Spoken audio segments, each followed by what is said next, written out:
Ito yung quality ng Gugo conditioner.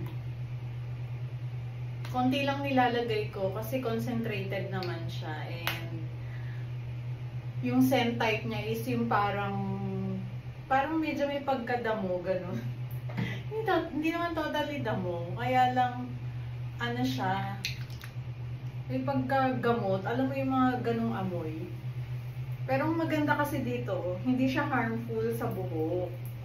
So, ang dami niyong nakikitang mga pang ano ko dyan, hair kineme. Kasi marami akong na-try ng mga shampoo. Pero dito sa Zen Nutrients, kapag naliligo ako, naglalagas ako. Pero tingnan nyo naman yung lagas ko. Isa, dalawa na lang.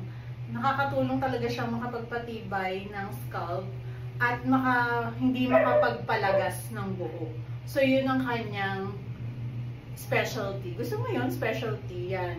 Yan ang Gugo. Yun yung kanilang